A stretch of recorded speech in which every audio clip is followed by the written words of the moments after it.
natin mukhang matatapos na po. Magandang araw po sa ating lahat. Hopefully matapos po yung marking ngayon pong araw na ito. So, barring any delays, hopefully matapos by 4 or 5. The latest, the end of the day, which is 7 p.m. All articles na yan, sir? Yes, hopefully.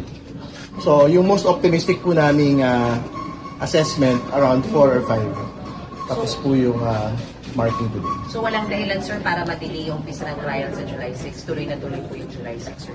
I think naman, even if we have another day tomorrow up until Saturday, I think the scheduled date of the start of trial will remain fixed at the 6th of July. Sir, paano yun? Magbibigay pa lang ng reply yung defense dun sa BIR box. So that means, sir, matatapos yung pre-trial conference nang hindi nabubuksan yung BIR box. Well, pwede ganun po yung maging situation.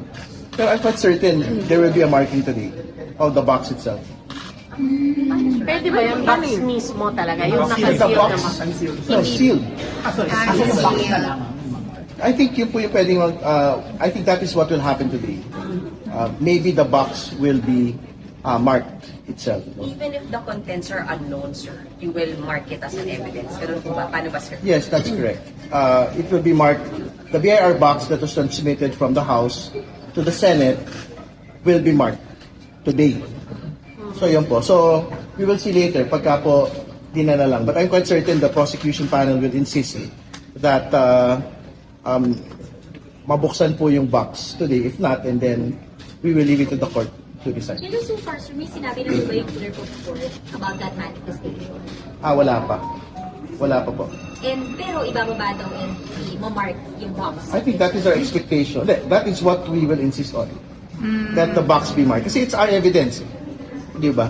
Bit-bit ho namin yan from the House going to the Senate. So, I think we have every right to mark the box itself. Sir, normal bang pangyayari sa mga court process yung nagmamark ng mga box na hindi pa nakita yung mismong dokumento? Wala pong unusual, sir? Walang unusual doon kasi object evidence naman ho yun. So walang problema to mark the thing itself. Pero I don't think we have any doubt that what is contained within the box is actually BIR documents, no? Of tax documents of the Duterte Carpio couple and their businesses. The exact documents that we had subpoenaed from the BIR. Gaano po ka-importanteng maisama ito sa ebidensya niyo, sir, sa process? Well, mahalaga po ito. Katapat po nito yung SALN ng pangalawang Pangulo from 2007 to 2024. Kasi this will provide a most complete picture of the financial profile of the Vice President. Kasi yun po yung mag-serve as a baseline. Nung pong actual po niya ang kayamanan. So ibabangga po yung net worth in 2024 at 88.5 million. Doon po sa income net of taxes. Doon po sa kanya pong BIR documents. At ibabangga po ito doon sa mga AMLC reports and bank accounts which will be opened during trial proper. Ano mo benefit na mabuksan siya ngayon versus sa trial property? Well, mas efficiency po yung benefit today of opening it kasi syempre may pre-mark na po ito. But if it will be opened during the trial proper, and then we will mark it at that point.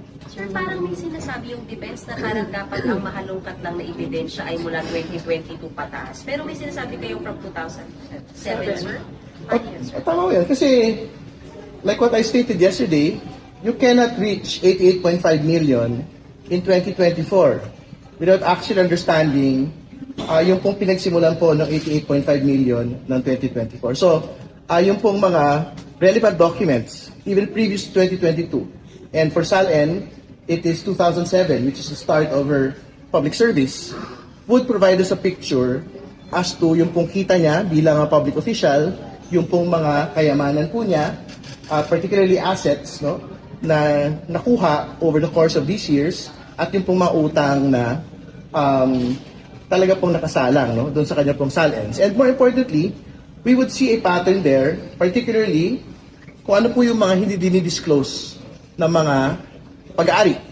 And like what we had previously stated, there are new evidence, no, relating to that. No? So, dalawang two-prong yung pong impact nito pong mga bagay nito. So, a look at the financial picture and a look